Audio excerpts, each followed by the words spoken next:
81st in Maryville, Indiana. Get by Cute as a Cupcake and let them know that the 800 Credit Score Man sent you. And to let you guys know, and the ladies over at Cute as a Cupcake, I'm going to be there this afternoon, and I'm coming for my red velvet cupcake. So you guys be on the lookout for me today over at Cute as a Cupcake. So look, check this out. We're going to get to this question of the day, and I want to give a shout out because I got a bunch of them. I got to give a shout out to Mervyn Moss. Some of you might know him as Spencer or Merv Gotti. Well, Merv celebrated a birthday last week on Monday, so I want to say happy birthday to you, Merv Moss, Merv Gotti, Spencer. Happy birthday to you. I got to give a shout out. This is, I think I have known this lady since I was 10 years old. I got to give a big shout out. She celebrated her birthday on the 10th of this month. Shakina Bullock, happy birthday to you. And then on the 15th of this month, one of my best friends, best man in my wedding, Gordon Bryant, is celebrating birthday on the 15th of this month as well. So two of my really, really good friends, Shakina Bullock and Gordon Bryant, celebrate birthdays. They are Leos, so it must be something about Aries and Leos getting along really well together. So I want to say happy birthday to you guys. Today is Tony Patton's birthday. So happy birthday to you, Tony Patton, as well. Happy birthday, man. One of my frat brothers from the Alpha chapter of Kappa Alpha Psi Fraternity Incorporated. Happy birthday to you. So let's get to this question of the day. This, again, sponsored by Cute as a Cupcake over in Maryville, Indiana. So this question actually comes from Heather, who actually lives in Indiana herself. So she asked the question, my Credit Karma score is lower than the score I received when I applied for my mortgage last week. Why? All right, that's a good question, Heather. I'm glad you asked the question. If anybody has been out there listening and paying attention, you have heard me talk about the differences in credit scores. Not only the differences when it comes to, a Credit Karma where you would get that score from, or if you got your score from directly from TransUnion or Equifax or Experian, or if you got that credit score because you went into the auto dealership and you were, getting a car and they showed you what your credit score was, then you would know that there are differences when it comes to those things. But not only are there differences by going to those different entities, within the system itself, there are just differences. So if you apply for a mortgage, then that number is typically going to be different than if you went and applied for an automobile. It's also going to be different if you went and applied for a credit card. Those numbers are going to be different just because they are. There are different emphasis placed on different things. Different buckets is what I always call them. So there's going to be a difference in there. And when it comes to you getting with Credit Karma, which is a Vantage score, is a Vantage score that is not a FICO score, which 90 to 95% of lenders use FICO. So Vantage and FICO are not the same thing. Vantage score has come about because TransUnion, Equifax, and Experian have all gotten together and they created their own particular score. And that's what you see when you go to Credit Karma. Now, there is a good gauge if you go to Credit Karma. So you can look at that credit score. You can absolutely look at the information that they're giving you about your accounts, because those should all be the same, no matter if you get that credit report from www.annualcreditreport.com, or if you get that report from Credit Karma, or if you contact Discover and they give you your information, or whoever it is, all that info should absolutely be the same. However, that number could be different, and it surely is different if you're looking at Vantage versus looking at a FICO score. Your mortgage lender used a FICO score, and they pulled your credit bureau from all three. So when you apply for a mortgage, they're going to pull TransUnion, Equifax, and Experian, and they're going to use a FICO score to do that. And it's in the mortgage bucket. So if you've never had a mortgage before, that score it'll be a little lower. If you've had a mortgage before and you've always paid on time, maybe that FICO score is going to be a little bit higher, and most likely it is. But the credit scoring systems like Vantage, they evaluate your credit a little differently. It's a good gauge, but it can be off. Sometimes your Vantage score, like a Credit Karma, is a little higher and sometimes it's a little lower. Now, if you are an avid listener to the show, I've mentioned it so much in the past. I did an entire show on breaking down Vantage Score versus FICO. So go back and listen to that show, and you'll know exactly everything that I talked about in regards to the two and what are the differences. Now, Vantage, in my opinion, Vantage looks at the potential risk in the future if you default, while FICO judges your credit worthiness by your past record. Now, that's a significant difference in there because FICO is looking at what you've done in the past. And when you go to repair your credit or restore your credit, you're trying to correct things in the past that you may have messed up, or you're trying to take those 5 categories and kind of manipulate them in the best light for you. Now, when you talk about Vantage, Vantage is looking at it the other way around. Vantage is looking at it, well, this person has a good credit score. So this person has the ability to go out and get a lot of credit if they want to. That may have you have a lower score on Vantage and Credit Karma because you have the potential for risk in the future.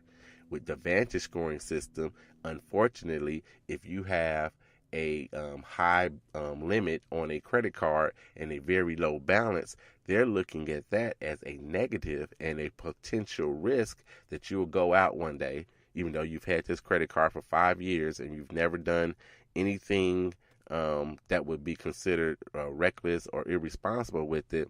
You have the potential from going out and having a $400 balance on this particular $10,000 credit card to now you've run it up to $10,000. So they're looking at that as a risk, and that's the reason those scores are different in there. Not to mention that, again, you'll have 40 different scores pulled by 40 different places because they're different buckets. They had a bucket for if you've only had credit for a short amount of time. And we got buckets if you've had credit for a long time.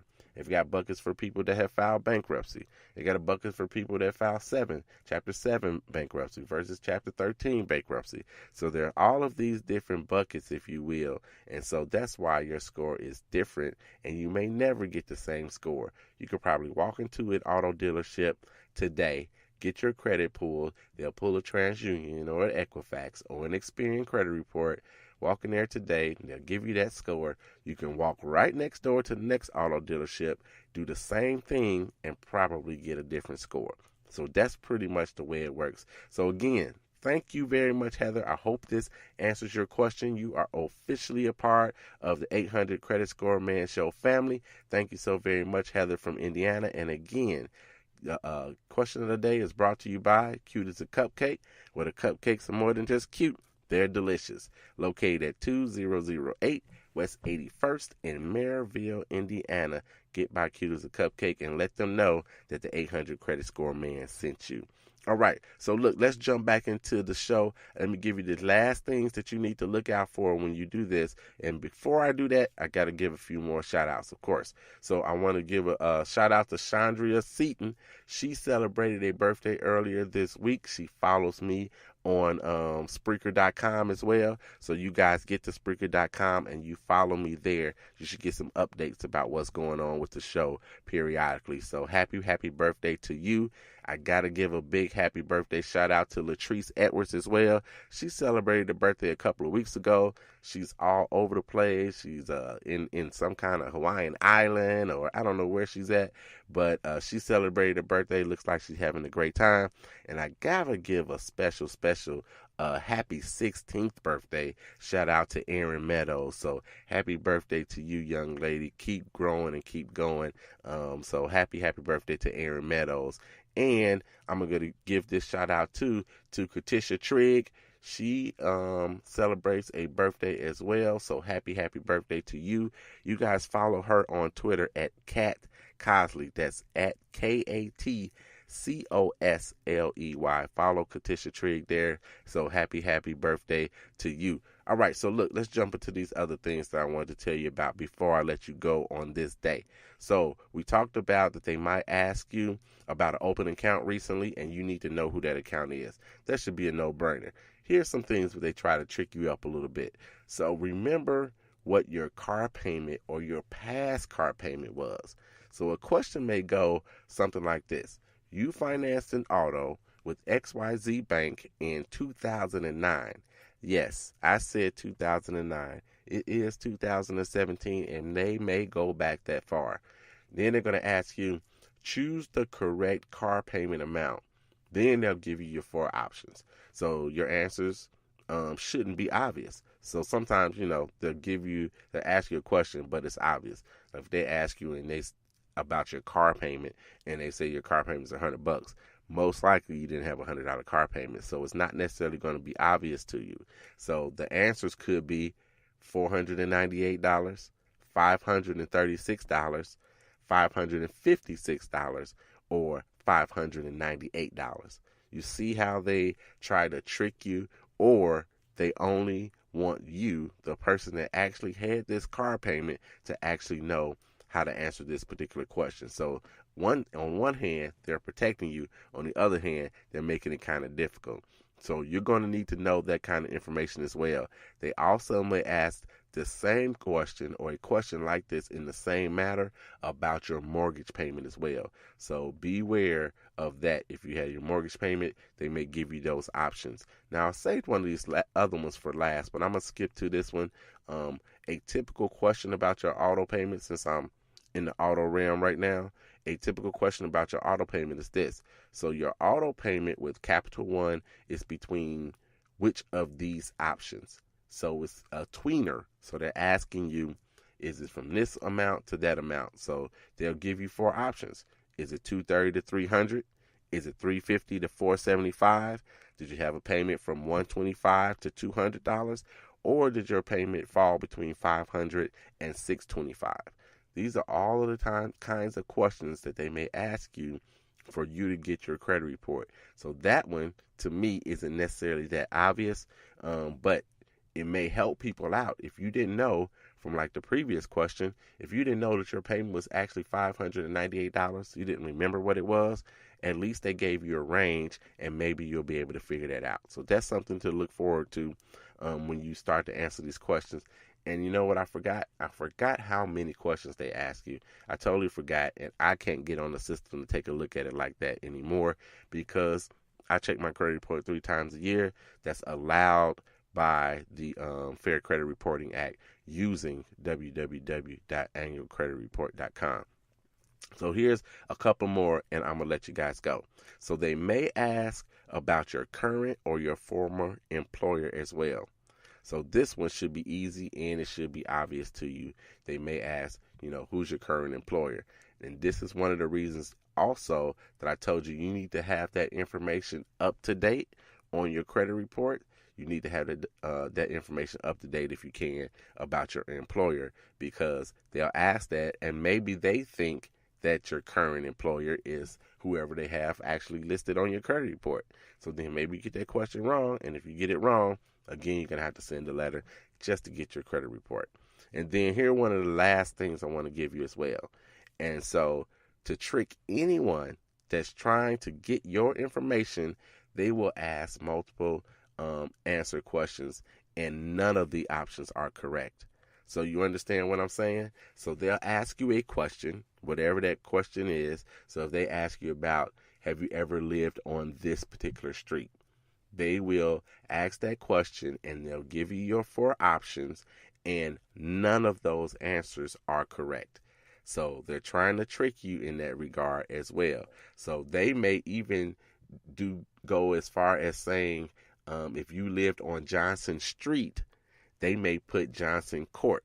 So you got to pay attention. So have you lived on any of these places? Have you lived on Johnson Court? Have you lived on Washington Street? Have you lived on Adams Street? And have you ever lived on Kentucky Avenue? So they'll ask you those things, and you need to be paying close attention, or you'll get that question wrong. And if you get the questions wrong, again, they are not going to give you that credit report. So here's some things that they will not ask.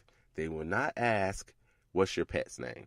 That's not going to be one of the questions on there. Most of the time, I'm sure they don't know what your pet's name is. So they're not going to ask something like that. They're not going to ask what your password is for anything at all. And the reason I'm saying these things is because even though I've said www.annualcreditreport.com 50 times